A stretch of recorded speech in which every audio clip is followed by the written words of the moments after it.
Hey guys, Seth here from Silver Soul Gaming, back again this week with another video. Today I wanted to talk about the Call of Duty Modern Warfare beta. I recently got hands-on with it, and I played it as much as I could this weekend, and it's a nice, refreshing taste in the mouth for Call of Duty. It's something that I was expecting, but not at this level. It is great fun, and I haven't had this much fun playing Call of Duty in a long time. Now, it is a beta, it's obviously got its issues and its kinks and whatever, it needs to sort out, like the minimap issue that's been going on, for example. However, I still found it to be one of the most fun times I've had playing a first-person shooter in the last 5 years. Now, don't get me wrong, I think every Call of Duty is fine each year it's released. Black Ops 4 was, I think, a bit of a low point. I wasn't a massive fan of that. Black Ops 3 I thought was fun. Infinite Warfare, it was fine. I don't think it deserved all the hate that it got, but it wasn't great. And Advanced Warfare, whatever. I have not had this much fun playing Call of Duty since Black Ops 2, if that. Ghosts I thought was a fun game, and this game has kind of the feeling of it that Ghosts kind of did, but not as clunky, and it feels more smooth. Now the gameplay in the background, it looks not like Call of Duty. However, it still feels like Call of Duty. That's just due to the new engine that they've used, and everything's been built from the ground up. Now, let me just get started out by saying my issues. My biggest complaint is the character models in this game. They unfortunately blend in with the background, as they do in almost every Infinity Ward title. Every Infinity Ward Call of Duty title, sorry.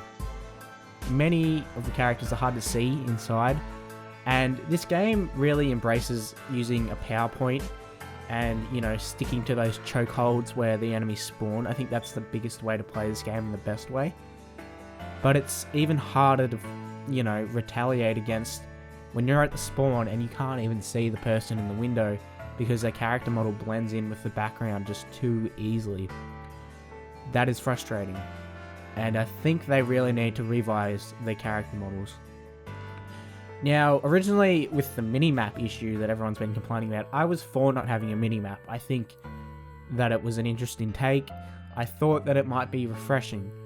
However, after playing it and then listening to people's complaints, I think that it shouldn't be I think it should be in the regular mode. Originally, I was happy to leave it. I thought, you know what, fuck it. I will go without. I think the compass is a good inclusion, and using the compass is all we need. But some of the maps are very vertical, and using indoors seems to be more of a primary way to play this game rather than outside. So I think that minimap is crucial.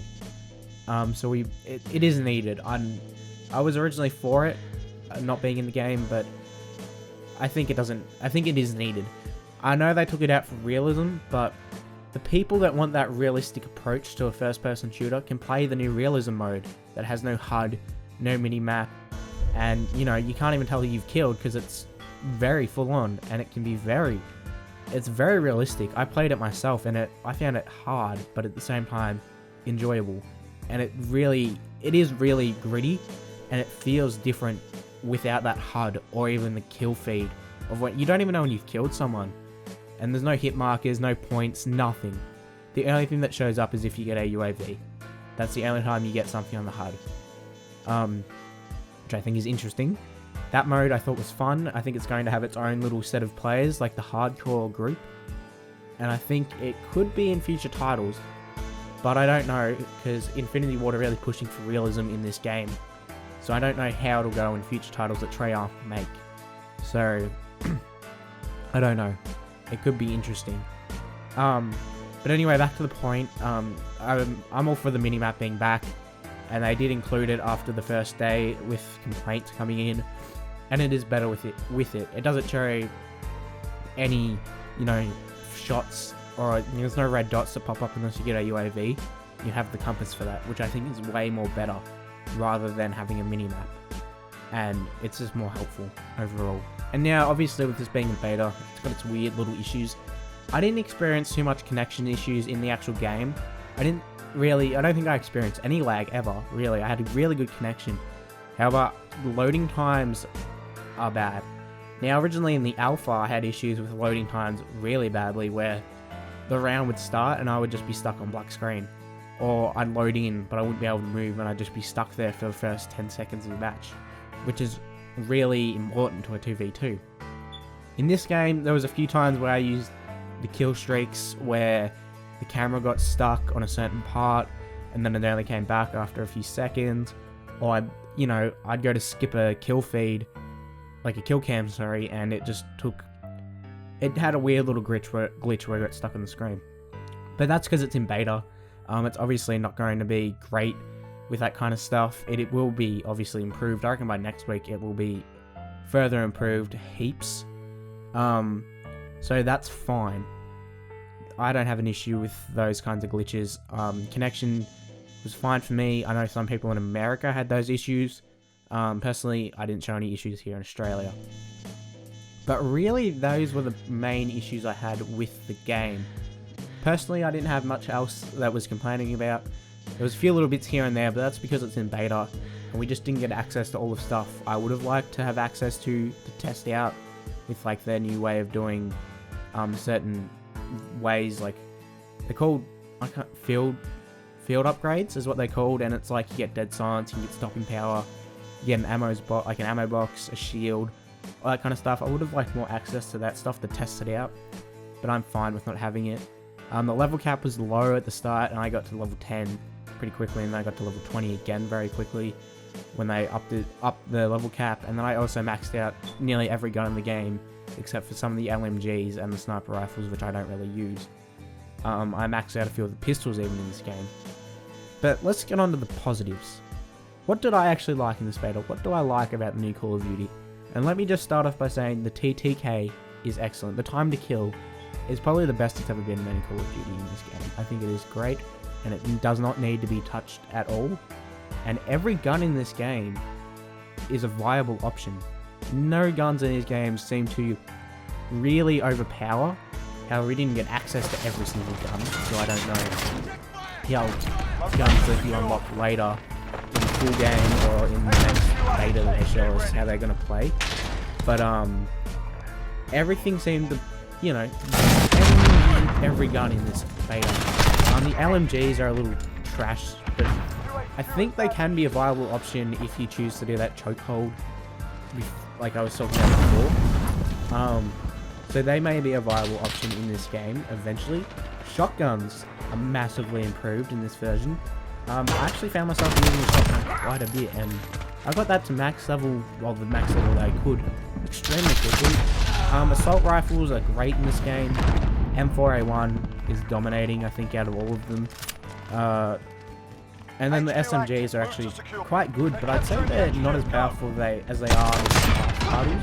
But they are still a very good viable option and are great for running in guns. And then the way that they've done attachments in this game is a little different.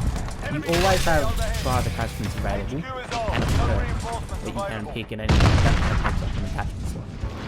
Now, every attachment changes the appearance of the gun, which I think is fucking cool, and it works. It adds to that realism. Every attachment has positives and negatives, and the game shows you, and they give you kind of a set for playing either, camping and just setting down and setting up, getting a chokehold, so you can change your guns to a more running gun kind of feel, where they're not super steady when you shoot them, however they shoot fast, or they shoot very efficiently.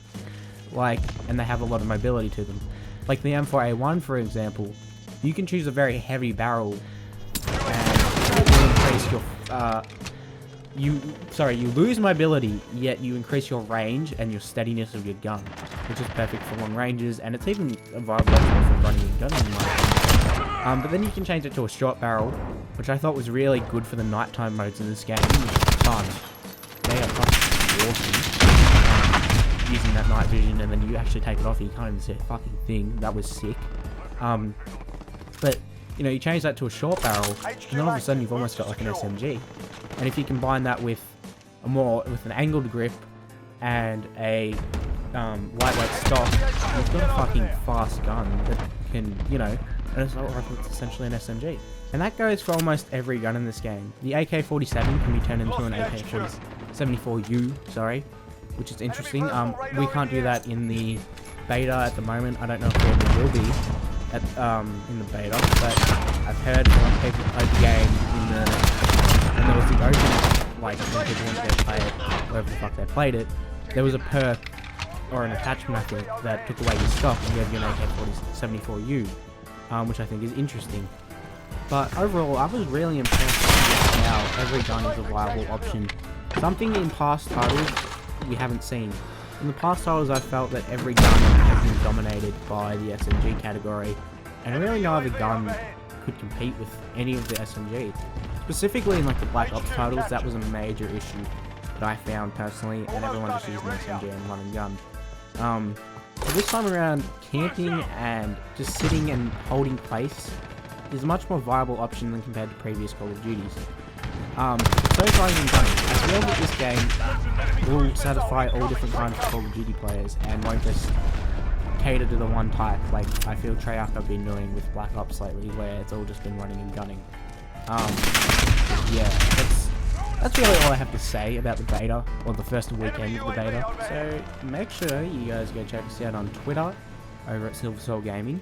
Check out our Facebook page, and our website. All those links are there on the website, and I'll have the links in the description. Go check out our Twitch, and go check out my Twitch where I do streaming. I'm streaming a little bit, but we'll do stream up next week, hopefully, with Man and the Dane. However the fuck to say it. With me and my friends, so that could be interesting. And yeah, I'll see you guys next week. Maybe even this week. I'm slowly progressing through that game. There will be a video about it soonish. Hopefully this week I get a chance to finish it, or at least, finally get all my thoughts together at that game. It's an interesting game, I'll put it like that. I'm not a massive fan of the previous Borderlands titles, but I'm finding this game very fun. And that's all, guys, and I'll see you guys next week, this week, whenever the fuck, for another video.